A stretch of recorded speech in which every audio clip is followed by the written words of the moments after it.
उपासक अपने आराध्य देव का दृढ़ भरोसा, ये अहंकार से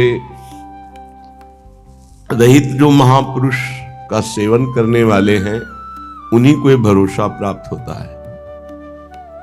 नहीं, अहम जनित जो कर्म करे उसका तो भरोसा होता है, लेकिन प्रियालाल के चरणों का भरोसा नहीं होता। ये रहस्य रघुनाथ कर बेग न जाने कोए, जो जाने रघुपति कृपा तो सपन्यों मोह न होए। यह रहस्य रघुनाथ कर बेग न जाने कोई, जल्दी कोई ये समझ नहीं पाता, जो समझ गया फिर वो जानत तुम्हें तुम्हें हो जाए, फिर किंचन मात्र भेद नहीं रह जाता, वो अभेद स्थिति को प्राप्त हो, वो प्रेम स्वरूप हो जाता है, जानत तुम्हें तुम्हें हो जाए। श्रीपाद प्रबोधानंद जी महाराज कह रहे हैं, ये वृंदावन धाम है, साधो शक्नोशिनो चेत सकलमपि हठात स्वप्न कल्पम विहातुम, तर्हि त्वं ध्याय वृंदावन मनुषं अथोपाश्य वृंदावनेशौ, तन्नामान्येव नित्यं जप सततमथो तत्कथां संसृणुष्व, श्रीमद् वृंदावन स्थानथ परिचर भो भोजनाच्छादनाद्यैः। इसमें साधो संबोधन करते हैं, अर्थात ये जन साधारण से ऊपर उठी हुई बात है।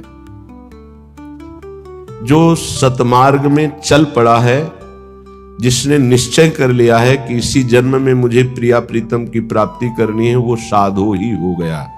वो चाहे पैंट शर्ट में हो, चाहे वो धोती कुर्ता में हो, साधो का तात्पर्य उसके स्वभाव से है। बाहरी वेश से केवल साधु नहीं माना जाता। वेश के साथ आचरण नहीं है तो वेश तो कालनेमी ने भी रख लिया था। वेश तो बहुत से कत्ल करके भी रख लेते हैं। वेश तो बहुत से चोर और ठग भी रख लेते हैं। वेश रखने में कितने मिनट लगता है? थोड़ी देर के लिए वेश रखा, फिर संसारिक वेशभूषा में फिर ऐसे विचरण कर रहे। कई ऐसे प्रसंग पाए गए। वेश का खास महत्व आचरण से है। यदि आचरण नहीं तो वेश का कोई खास महत्व नहीं है। साधो सकनोसि नो चेत सकलमपि हठात स्वप्न कल्पम विहातुम। अय साधो, अय उपासक, तू इतना बात समझ ले कि जितना तू इस संसार का वैभव सुख देख रहा है, एक स्वप्न है, स्वाप्निक है, काल्पनिक है, सत्य नहीं है। हे साधो, सकनोसि नो चेत सकलमपि हठात स्वप्न कल्पम विहातुम। यदि तुम मेरी बात मान सको और ऐसा कर सको, क्या ये जितनी भी भोग सामग्री, जितने भी भोग प्रक्रियाएं, जितना भी वैभव, ये एक स्वाप्निक है। श्रीपाद जो कह रहे हैं वो भगवान शंकर पहले ही बोले, उमा कहूं मैं अनुभव अपना, सत हरि भजन जगत सब सपना। बड़े बड़े महापुरुषों ने कहा, ब्रह्म स्तंभ पर्यंतम सर्वम मायामयम जगत सत्यम सत्यम पुनः सत्यम हरेर नामैव केवलम। भगवान नाम केवल सत्य और सब झूठा है। ये जो आज दिखाई दे रहा है कल नहीं रहेगा, जो कल नहीं था वहां आज कुछ और दिखाई दे रहा है। बड़ा विचित्र माया का खेल है, ये काल्पनिक है, स्वाप्निक है। तर्हि तुम ध्याय, तुम ध्यान करो। किसका? बोले वृंदावन मनुष्यम अथो उपास्य, जो वृंदावन में रात दिन जिनकी उपासना होती है, श्यामा श्याम, इनका तुम ध्यान करो। इस संसार का चिंतन मत करो, ये काल्पनिक है, ये स्वाप्निक है, ये नष्ट होने वाला है। बोले बहुत कठिन है प्रिया प्रीतम का चिंतन करना, श्यामा श्याम का चिंतन करना। तो बोले वृंदावनेशौ, वृंदावन आ जाओ, यहां आध्यात्मिक पावर तुम्हारे हृदय में जागृत होगा। बहुत बड़ी सामर्थ्य है धाम की। तुम्हें सत्संग मिलेगा। जब भगवान विशेष कृपालु होते हैं तब सत्संग में भेजते हैं। कोई कोई कृपा की अवहेलना करके सत्संग से लाभ नहीं ले पाते हैं। कोई बिरले होते हैं जो सत्संग रूपी अमृत का पान करते हैं। क्या सत्संग रूपी अमृत से मिलता है? बोले तन नाम आन्यव नित्यम जप, अन्य नहीं, तन नाम।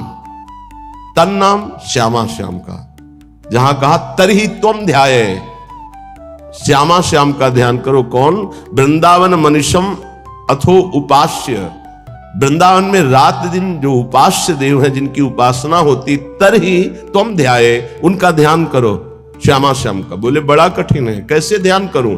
तो बोले वृंदावनेशौ, आओ वृंदावन, और वृंदावन में रसिकों का संग करो तो तन नामान्येव, तुम्हारे हृदय में अन्य भाव हट करके नाम में प्रीति होने लगेगी। तन नाम राधा राधा, राधा वल्लभ श्री हरिवंश, राधा वल्लभ श्री हरिवंश, नित्यम जप, नित्य जप, तो तुझे दिखाई देने लगेगा कि संसार स्वाप्निक है। सतत मथो तत्कथाम संसृणुस्व, तू निरंतर सत्संग सुन, भगवत चर्चा सुन, इसका बहुत बड़ा प्रभाव पड़ता है। बड़े बड़े चोर भगवत प्राप्त हो गए, हिंसक भगवत प्राप्त हो गए सत्संग से। सतत मथो तत्कथाम संसृणुस्व, देखो भगवान की विशुद्ध कृपा का फल आप अपने ऊपर। आप यहां 2 बजे से 2:30 बजे से 3 बजे से ऐसे तैयार होकर पंक्ति में खड़े रहते हैं। जो सत्संग सुनने के रसिक जन हैं, 4:15 बजे से सत्संग प्रारंभ हो जाता है। आप लोग यहां आकर के केवल वो वार्ता ही तो सुनते ना, लौकिक वस्तु तो कोई नहीं मिलती कि बाद में प्रसाद मिलेगा। ये है भगवान की विशुद्ध कृपा कि आप अपनी नींद का त्याग करके, आराम का त्याग करके, शरीर सुख का त्याग करके भगवत सुख के लोलुप होकर सत्संग में बैठे। ये केवल भगवत कृपा है, केवल भगवत कृपा। बिनु सत्संग विवेक न हुई, और राम कृपा बिनु सुलभ न सोई। भगवान की कृपा से ये सुलभ। कितने सत्संग में सुन रहे हैं, कितने भारतवासी हैं, कितने हैं? विचार करो, 140 करोड़ कितने लोग सुन रहे हैं, या कितने यूट्यूब से सुनेंगे, उनमें से कितने पकड़ेंगे? भगवत कृपा पात्र ही सुन पाएंगे। सतत मथो तत्कथाम संसृणुस्व, भगवत प्रेमी महात्माओं के मुख से भगवत चर्चा सुनो, प्रिया प्रीतम का नाम जप करो। और बहुत जोर की बात करें, अगर नाम में प्रीति नहीं हो रही, भगवत चर्चा सुनने में प्रीति नहीं हो रही, तरही तुम ध्याये वृंदावन, रात दिन जिनकी उपासना कर रहे हैं रसिक जन, उन प्रिया प्रीतम का ध्यान नहीं हो रहा, तो फिर कह रहे श्रीमद वृंदावन स्थानत परिचर भो भोजना छादनाद्यैः वस्तु कोटि गुणम श्रुतम सकृतम वासो नवासादिभिर। तुम्हें एक उपाय बता रहे हैं जिससे तुम्हें जल्दी लाभ मिल जाएगा, कि जो वृंदावन वास कर रहे हैं भगवत प्रेमी जन, आप उनकी सहायता कर दो, परिचर्या कर दो। भोजनाच्छादन यदि, उनके जल की व्यवस्था, भोजन की व्यवस्था, वस्त्र की व्यवस्था, वास की व्यवस्था। वस्तु कोटि गुणम श्रुतम सुकृतम वासो नवासादि भी, वस्त्र है, अन्न है, जल है, व्यवस्था उनके रहने की। तो बोले जो ऐसा करता है तो अन्य जगह से करोड़ गुना बढ़कर उसको यहां लाभ मिलता है। वस्तु कोटि गुणम श्रुतम सुकृतम, सुकृतम माने मतलब पुण्य। जैसे आप गांव में अपने 50 को भोजन पवावे और फिर संगम प्रयागराज तीर्थ में जाके भोजन, तो बहुत बड़ा अंतर हो गया। फिर काशीपुरी में, द्वारिकापुरी में, अयोध्यापुरी में, मथुरापुरी में, कांचीपुरी में, अवंतिकापुरी में, इनमें पवाएं तो उससे भी बहुत बड़ा अंतर पड़ा, बड़ा लाभ मिलेगा। लेकिन श्रीधाम वृंदावन में यदि वास करने वाले जन हैं, उनको भोजन है, वस्त्र है, उनके वास की व्यवस्था है। तो वस्तु कोटि गुणम श्रुतम सुकृतम वासोन्नवासादिभिर परिचर भोजनाच्छादनाद्यैः, उनकी परिचर्या, उनकी सेवा, भोजन है, जल है, वस्त्र है, आदि आदि जो उनकी वास में सुविधा देता है, बोले करोड़ गुना उसको लाभ हम प्राप्त होता है। वस्तु कोटि गुणम, 1 रुपया का करोड़ रुपया। ये किसको? जो अपनी वस्तु दान करता है। दूसरी बात, जो ये मान के कि प्रिया प्रीतम प्रभु की दी हुई वस्तु प्रभु के जनों में लग रही, तो उसे भगवत प्रेम प्राप्त होता है, उसकी नाम में रुचि हो जाएगी, उसकी प्रिया प्रीतम के ध्यान में रुचि हो जाएगी, उसकी भगवत चर्चा सुनने में रुचि हो जाएगी। वस्तु वही दी, फल 2 हो गए। एक हो गया प्राकृतिक फल, 1 रुपए का 1 करोड़ वापस मिलेगा, और एक हो गया कि वही वस्तु दी और भगवत प्रेम मिलेगा। नाम में प्रीति, धाम में प्रीति, लीला में प्रीति, प्रिया प्रीतम में प्रीति। पर एक अपना मान करके अर्पित करता है कि ये मेरी संपत्ति मैं दान कर रहा हूं, तो उसे करोड़ गुना बढ़कर मिलेगा। और एक तो दियम वस्तु गोविंदम तुभ्यमेव समर्पये, हे प्रभु आपकी दी हुई वस्तु आपको समर्पित कर रहा हूं। इससे उसे भगवत आराधना में रुचि प्रकट हो जाएगी, जो अत्यंत दुर्लभ बात है। यदि वो वृंदावन वास नहीं करता और वो वृंदावन वास की व्यवस्था करता है, वृंदावन वासियों की जो विरक्त भाव से वास कर रहे हैं, जिनके जीवन का उद्देश्य प्रिया प्रीतम है, उनके वास की व्यवस्था में कुछ सहयोग करता है, तो बोले तीर्थे वासी तुम स्वयं ही तरति दो तो सा यत तारेत, उसको डबल लाभ मिलता है। क्या? वो स्वयं तरता है, अपने परिवार को भी तार देता है। वृंदावन वास नहीं हो पा रहा तो भी उसे वास करने वाले से बढ़कर लाभ मिल रहा है, क्योंकि वास करने वालों की व्यवस्था कर रहा है वो। पर देखो, दो प्रकार का लाभ होता है, एक होता है लौकिक लाभ, एक होता है पारलौकिक लाभ। यदि आपने पारलौकिक लाभ का संकल्प करके संतों की सेवा शुरू की है तो खेल कुछ और होगा, जिसे तुम पहले समझ लो। और अगर लौकिक लाभ के लिए शुरू किया है तो खेल कुछ और होगा, उसको पहले समझ लो। एक पूज्यपाद उड़िया बाबा जी के निज जन हमें 25 वर्ष पहले मिले थे, महाराष्ट्र के थे वो, बाबा से संबंध रखते थे। परिक्रमा में मिले, बड़ा आनंद मिला, क्योंकि अपने प्राण प्रिय बाबा के जन थे। तो उन्होंने घटना सुनाई चलते चलते, पानी घाट से लेकर चामुंडा मोड़ तक चर्चा ये चली थी। तो उनका बड़ा दिव्य धाम है, यहां के वासियों की सेवा का बड़ा दिव्य फल है। वो प्रसंग वशात याद आ रही, सत्संग में एक दो बार सुनाया, पकड़ पाओगे तो याद आ जाएगा। तो एक बड़े धनी मानी दिल्ली के जन थे, घटना थी, फैक्ट्रियां थी, खूब धन, अकेला लड़का सब। उनको कहीं संतों के संग से बात लाभ की सुनने को मिली कि वृंदावन के विरक्त रसिकों का अगर सेवन किया जाए, सेवा की जाए, परिचर्या की जाए तो बहुत जल्दी लाभ मिलता है। तो उन्होंने प्रार्थना की वृंदावन में आकर कि कैसे सेवा की जाती, मुझे तो पता ही नहीं। तो उनका संतों को निमंत्रण दो और सुंदर भोग पवाओ, और उनको वस्त्र है, भेंट है, जो उनका आप कर सके, फल फूल। अच्छा, ऐसा। तो उन्होंने पूछा कि आप चाहते क्या हो? तो उनका भगवान की प्राप्ति। बोले होश में बात करना, आप जो बात कर रहे हो बहुत बड़ी बात है, पीछे मत हटना। तो उनका प्राणों की बाजी लगाकर, भाई इस बात की पूर्ति के लिए हम तैयार है कि मुझे भगवान चाहिए। तय करो साधु सेवा और तुम्हें भगवान मिलेंगे पक्का। अब वो वृंदावन के प्रेमी जनों की सेवा करते, 100-500 संतों को निमंत्रण देते, सब पवाते। धीरे धीरे इतना संतों से प्रेम हो गया कि प्रार्थना की कि दिल्ली में हमारे घर को पावन करो। तो प्रति महीने बस लाते, 2 बस, उनमें संतों को बैठालते, बहुत उत्सव मना करके वहां ले जाते, पवाते, अच्छी भेंट, कपड़ा लत्ता, फिर उनको यहां छोड़ने आते। ऐसा चलने लगा। वृंदावन में तो सेवा करते ही, खूब धन था, वो अपने घर भी ले जाते। एक दिन यही रमण रेती में बस खड़ी थी, ये घटना कोई कथा नहीं, यही रमण रेती में बस खड़ी थी। एक विरक्त संत जो कभी वृंदावन से बाहर ही नहीं जाते थे, कभी निमंत्रण में किसी के नहीं जाते थे, भिक्षावृत्ति से जीते, वो जाके बैठ गए। तो जब सब संतों ने देखा, कहा बाबा तुम्हें पता है ये दिल्ली जाएगी बस और वहां निमंत्रण है। कुछ नहीं बोले, बैठे थे। सबने सेठ से कहा तुम्हारी साधु सेवा सफल हुई। ऐसे विरक्त जो किसी का भी प्रतिग्रह नहीं लेते, भिक्षावृत्ति से जीते हैं, ऐसे अकिंचन महापुरुष पता नहीं क्यों, कौन सी कृपा उदय हुई कि वो आपके घर दिल्ली आए हुए।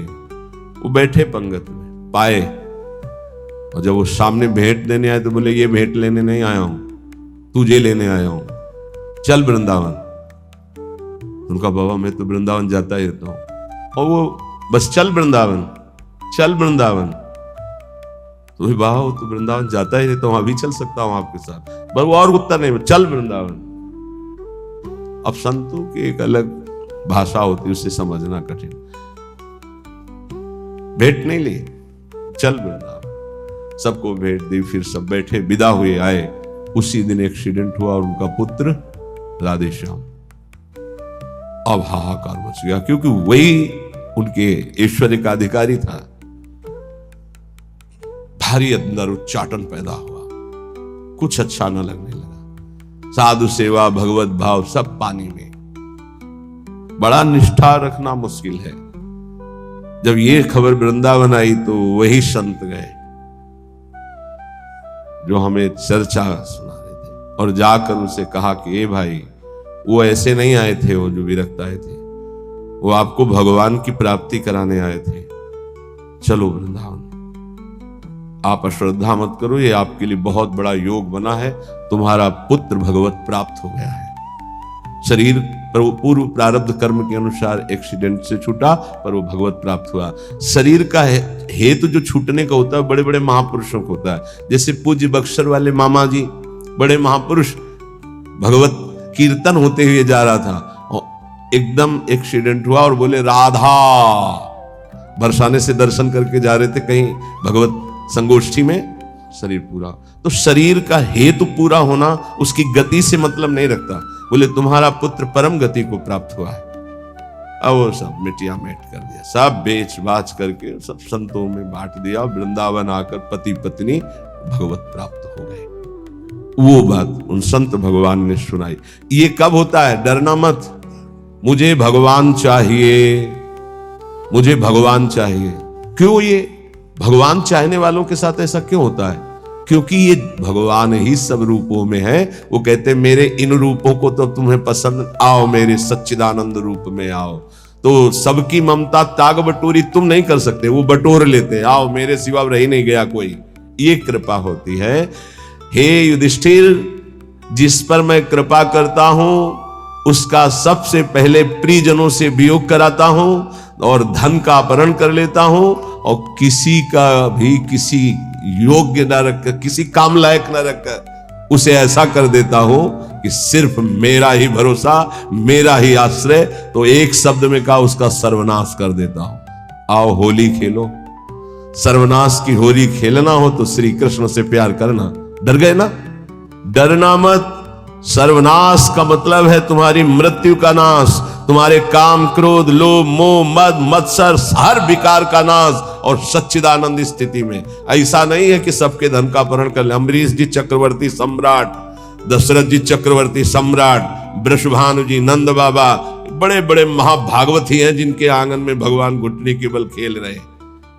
कभी कभी भक्तों के अनेक जन्मों के संस्कार को भस्म करते हुए माया समेट लेते हैं। यही माया है, मैं और मोर तोड़ते माया। तो यहां कह रहे हैं जो अपनी वस्तु मानकर दान करता है उसे करोड़ गुना बढ़। ये अच्छा लगता है, ये अच्छा लगता है। एक देव करोड़ भंजाओ, और दूसरा है आपकी वस्तु आपको समर्पित, वो सीधे आपको प्राप्त करेगा, प्रभु को, अनंत काल तक के लिए महान वैभव संपन्न, सुख संपन्न प्रभु के समीप। जो हमारे प्रीतम है, जिनके हम अंश है, वास्तविक जो हमारे संबंधी है, ये तो सब संबंध का नाटक है, वास्तविक सत्य संबंध हमारा प्रभु से है। तो श्रीपाद कह बहुत सुंदर उपाय बता रहे हैं। साधु सकनोषि, यदि तुम ऐसा कर सको, संपूर्ण संसार स्वाप्निक है, इसका त्याग कर प्रिया प्रीतम का ध्यान करो। बोले बड़ा कठिन, कैसे करूं? बोले आओ वृंदावन रसिकों का संग करो, तन नाम जप, उनका नाम जप करो, नाम कीर्तन करो, लीला कथा सुनो, तुम्हारी प्रीति हो जाएगी प्रिया प्रीतम में। बोले बहुत कठिन है, इसमें भी मन नहीं लगता। तो फिर ऐसा करो, जो वृंदावन वासी विरक्त जन, उनको भोजन कराओ, उनके वस्त्र की व्यवस्था करो, उनके वास की व्यवस्था करो, उनके वास की सुविधा दो। वस्तु कोटि गुणम श्रुतम सुकृतम वासोन्न वासादि भी, वस्त्र और वास आदि की व्यवस्था, भोजन भोजनाच्छादन की व्यवस्था। तो बोले वास ही तू स्वयं ही तरते, वो स्वयं तर जाएगा। और दो तव स यत तारेत, और दो को तार देगा, आगे की पीढ़ी और पीछे की पीढ़ी, उनको भी तार देगा। प्रेमानंद रसात्म धामनि परे वृंदावने वासको, त्वाश्चर्याम वृषभानुजा प्रीरतिम प्राप्नोत्यनायासतः। अनायास उसे प्रिया प्रीतम के चरणों में प्रीति प्राप्त हो जाएगी, जो वृंदावन वासियों से प्रीति करते हैं। पूज्य श्री मथुरा दास जी के वचन, बहुत बड़े महापुरुष थे। वो कहते थे कि ए जी, हम तुमको एक गुप्त बात बताएं। तुम किसी वृंदावन वासी से ऐसा प्रेम कर लो कि वो तुम्हारी याद करे, वो भगत नहीं आया। बस जान लो कि प्रिया प्रीतम जरूर तुम पर रीझ जाएंगे, कोई यहां का वासी तुम्हारी याद कर ले। अब ऐसे नहीं कि हमारी याद कर लेना, ऐसे आचरण करो कि वो तुम्हारी याद करे, ऐसी प्रियता बढ़ाओ कि वो तुम्हें अपना कहे।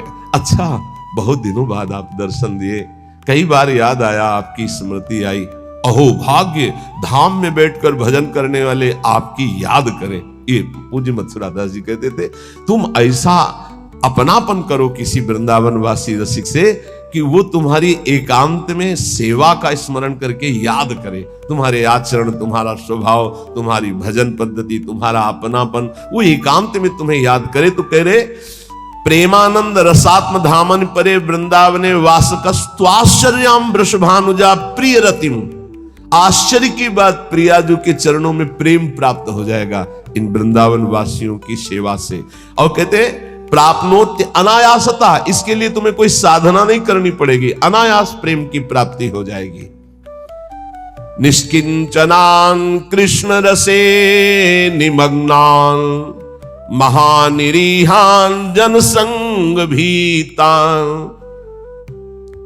पर सेवा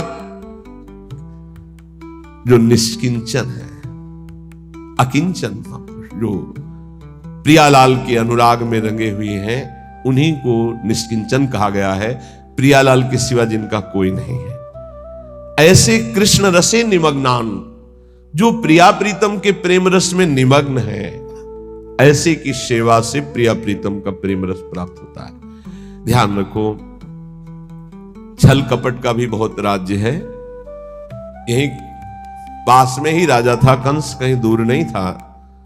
तो अगर कृष्ण की नगरी है तो पास में कंस की भी नगरी है, उसका भी प्रभाव होता। जैसे आपने 100 रुपया दिया और उस 100 रुपये का किसी ने मदिरा पान किया, जिसको दिया, अब वो आपके सुकृत नष्ट हो जाएंगे। बहुत धन देने के लिए पात्रता की अत्यंत आवश्यकता है, बिना पात्र के धन मत दीजिएगा। भोजन के लिए पात्र और वस्त्र के लिए, इसके लिए नहीं सोचना। जैसे कोई ठंडी में कांप रहा है तो पात्रता नहीं देख रही, भोजन भूखा है उस पवा दो, पात्रता नहीं देख रही। हमारे सामने भोजन पाओ बैठ के, हम तुम्हें जितना पाओगे पवा देंगे। सर्दी है, ये लो कपड़े ओढ़ लो, ठीक। लेकिन जब रुपया देने की बात आवे तो बहुत होश में देना चाहिए कि उस रुपये का क्या करेगा। निष्किंचना नाम कृष्ण रसे निमग्नान, बहुत छल है। कोई बिरला, सैकड़ों में कोई बिरला एक ऐसा जो भगवान के मार्ग में विशुद्ध चलना चाहता, नहीं तो ये माया ऐसी बुद्धि भ्रष्ट कर देती कि वेश का दुरुपयोग और नौटंकी। अगर हम ऐसे को अर्थ देते हैं, ऐसी की व्यवस्था करते हैं, तो हम भी पाप के भागी होते। इसलिए पात्र देख करके, ऐसा नहीं कि मनमानी, पात्र देख करके। भगवान के निज जनों के द्वारा कभी अभद्र व्यवहार नहीं हो सकता, ये बिल्कुल दिमाग में लिख लो। ऊसर बरसई तृण नहीं जामा, संत हृदय जिम उपज न कामा। जैसे ऊसर में तृण नहीं जमता, ऐसे संत के हृदय में अभद्र भाव नहीं आ सकता। भूल न देह कुमारग पाऊं, ये जो जीने के लिए इस वेश को स्वीकार कर लेते हैं, उन बहुत हानि हो जाती है, क्योंकि उनका उद्देश्य केवल रसेंद्री जनेंद्री इंद्रियों का भोग होता है और बहुत बुरी तरह उपहास करते हैं इस वेश का। इसलिए यहां जहां सेवा की बात आई है, वहां एक शब्द और आ गया है, निष्किंचना नाम कृष्ण रसे निमग्नान। जो अकिंचन है, जिनका प्रिया प्रीतम के सिवा और कोई लक्ष्य ही नहीं है, श्री कृष्ण रसे निमग्नान, जो श्रृंगार रस महामाधुर्य रस वृंदावन का उसमें मगन है, ऐसों की सेवा बहुत सोच समझ के। ऐसा कहीं तुम्हारा कदम ना हो कि इस वेश से ही घृणा हो जाए, क्योंकि बहुत विचित्र खेल है। यहां समझ पाना बड़ा मुश्किल, बड़े बड़े धोखे में हो जाते हैं। दर्शन भक्त अनूप और रूप न शोभित प्रीति बिनु, और भरम भटकत भूप श्री हरिवंश कृपा बिना। सेवक जी कह रहे ऐसा स्वरूप है दर्शन का बाहरी कि महापुरुषों के वचनों पर स्थित हम बहुत सोच समझ कर संग करें, बहुत सोच समझ कर सेवा करें। श्री कृष्ण रसे निमग्नान, यहां धोखा नहीं है। जहां भगवत भक्ति है, जहां भगवत प्रेम है, पहली बात तो ये समझ लीजिए कि भगवान की प्रधानता रखने वाला मांग नहीं रख सकता, ये पक्की बात है। रोटी के सिवा, रोटी की मांग की हर संप्रदाय के आचार्यों ने अनुमति दी। भगवान शंकराचार्य अद्वैत सिद्धांत के, उन्होंने कहा भिक्षान्नम औषधम, औषधि की तरह भिक्षान्न से उदर पोषण। हमारे भूख लगेगो मांग खाऊंगो गिनो सांझ सवेरो, अन्यथा नहीं। ये धन की लोलुपता और श्री कृष्ण रस निमग्न, इसमें बहुत जमीन आसमान का अंतर है। बोले ठाकुर सेवा के लिए चाहिए, कब आदेश किया ठाकुर जी ने कि हमारे लिए तुम धन मांग करके लाओ? वो तो कह रहे मये मन आधत्सो मय बुद्धि निवेश है, मेरे में मन लगाओ, मेरे में बुद्धि लगाओ। है तुम्हारे पास तो चढ़ाओ, नहीं है तो एक अशोक का पत्ता लो और ऐसे लगा लो, सोने के मुकुट से भी बढ़कर ठाकुर जी राजी हो जाएंगे। पत्रम पुष्पम फलम तोयम ये में भक्त्या प्रेक्षति। समझने का विषय, कहीं अपने सत्संग में दान पुण्य की वार्ता नहीं होती, इसमें श्लोक आया इसलिए उसको एकदम प्रकाशित करके कि हमें कहां सेवा करनी है। निष्किंचना नाम कृष्ण रसे निमग्नान वासयितु, जो श्री कृष्ण रस में निमग्न होकर अकिंचन भाव से प्रभु में जैसे प्रभु रखे, जैसे प्रभु चलावे, जिनका उद्देश्य भगवत प्रेम, उनकी सेवा से वस्तु कोटि गुणम श्रुतम सुकृतम वासोन्नवासादि भोजनाच्छादनई, भोजन वस्त्र वास इनकी व्यवस्था से करोड़ों गुणा बनकर लाभ मिलता है, या भगवत भजन में रुचि होती। दो बातें अलग अलग। महानिरीहान जन संग भीतान, ऐसे जो जन संसर्ग से डर करके एकांत में भजन में रहते हैं, उनकी सेवा मिल जाए, बड़े अहो भाग्य।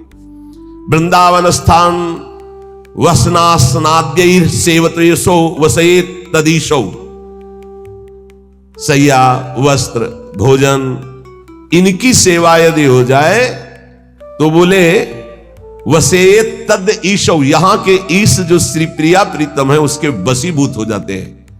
ऐसे रसिकों की, ऐसे अकिंचनों की, ऐसे भगवत भक्तों की सेवा का बहुत बड़ा महत्व है। थोड़ी सी भी सेवा प्रभु के जनों की बन जाए तो प्रभु बिक जाते हैं, हरि अधीन हो जाते हैं। पर बस ध्यान रखना, तुम्हारी वस्तु शुद्ध होनी चाहिए, तुम्हारा भाव शुद्ध होना चाहिए, और जहां दान किया है, जहां सेवा की है, जहां वस्तु दे रहे हैं, वो पात्र होना चाहिए उस बात का।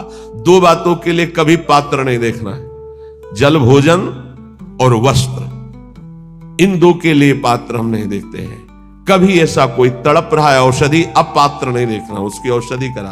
अर्थ देना है, व्यवस्था करना है तो देखना है ये हमारे अर्थ का सदुपयोग यहां होगा या दुरुपयोग होगा।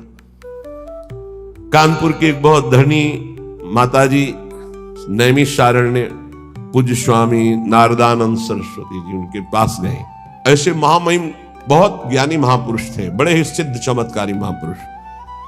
एक बार उनको संगोष्ठी में पहुंचना था तो बैठे हुए थे, गाड़ी फेल हो गई। वो जीप जिसे कहते, जीप उस समय चलती थी, पर्दा लगे जो महिंद्रा ऐसे कुछ नाम, ऐसे जीप चलती, वो रास्ते में बंद हो गई। अब वहां कई किलोमीटर तक कहीं कुछ सुधार का नहीं, और स्वामी जी को ठीक समय पे पहुंचने का अभ्यास था। समय बहुत, जो संत जन होते अपने समय का दंड लिए हुए थे। उनका स्टार्ट करो, बोले बहुत बार स्टार्ट करने का प्रयास किया, नहीं स्टार्ट हो। ऐसे दंड स्पर्श किया मशीन, बोले स्टार्ट करो, साहब ने स्टार्ट हो गए। नारायण नारायण, लक्ष्य में जहां पहुंचे दंड आया, मशीन बंद, उतरे प्रवचन किया। ऐसे सिद्ध महापुरुष जड़ वस्तु में भी संकल्प से, जब चबूतरा चल सकता है तो गाड़ी कैसे नहीं चल सकती। भजन का एक अद्भुत प्रभाव होता है। उनके पास 1 रुपया, और कहा महाराज मैं गरीब हूं, 1 रुपया से चाहते हो आपके नैमिषारण्य में जितने आश्रम में, किलोमीटर में आश्रम है, वो सब संत पाए, ऐसा हो सकता है? उनका हाँ माता जी बिल्कुल हो सकता है। भंडारी को बुलाया, बोले 1 रुपया। उस समय नमक 1 रुपये का 5 किलो मिलता था, वो जो टोरा वाला नमक होता है, 1 रुपये का 5 किलो नमक मिलता था। 5 किलो नमक में तो पूरा नैमिषारण्य का भोजन बन जाएगा। 5 किलो नमक तो थोड़ा पड़ता। बोले एक नमक लाओ 1 रुपए का, और सब भंडार में सब्जी दाल सब में नमक इन्हीं माता जी का पड़ेगा। माता जी आप भी प्रसाद पाया। प्रसाद पाने के बाद कहा थोड़ी भेंट देना चाहती है। तो उनका आप तो कहती थी गरीब है, हमारे पास 1 रुपया, भेंट तो दे दिया। बोले नहीं, वो तो केवल आपकी महिमा और स्वभाव को देखना चाहती थी कि आप कहीं फटकार कर मुझे भगा देंगे, 1 रुपया कोई भेंट होती है, ऐसा कहेंगे। और दूसरा प्रभाव कि आप 1 रुपये का क्या सदुपयोग करेंगे जिससे सब संतों के मुख में चला जाए। तो दोनों बातों में हमारा हृदय इस बात से कि अब हम जो देना चाहती हैं वो अधिकार है। कई करोड़ रुपए उन्होंने, क्योंकि बहुत धन्यवाद, ये पात्र देख करके उसका प्रयोग, अर्थ का दुरुपयोग कहीं ना हो जाए, ऐसे पात्र देख करके। अगर हम वृंदावन स्थान वसनासनाद्यैर यह सेवतेशौ वसयेत तदीशौ, यदि ऐसे निष्किंचन श्री कृष्ण रस निमग्न एकांत सेवन करने वाले महात्माओं की सेवा करते हैं, वस्त्र भोजन शय्या वास आदि की, तो कह रहे हैं प्रिया प्रीतम को वो वशीभूत कर लेता है।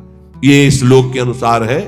अन्यथा पूरे जब से हितधाम से यहां तक के प्रवचन इस विषय की चर्चा भी नहीं होती। ये दान पुण्य का यहां हमारा कोई महत्व नहीं है। हमारा महत्व है मन को प्रिया प्रीतम में लगाओ, राधा राधा जपो, सबसे बड़ी बात यही है। अब ये प्रसंग है इसलिए इसकी चर्चा हो रही, इसका महत्व नहीं। ये मत समझा जाए कि ये कोई खास महत्व की बात है। खास महत्व की बात है एक एक श्वास प्रभु में अर्पित करके राधा राधा राधा ऐसा निरंतर समय को व्यतीत करें।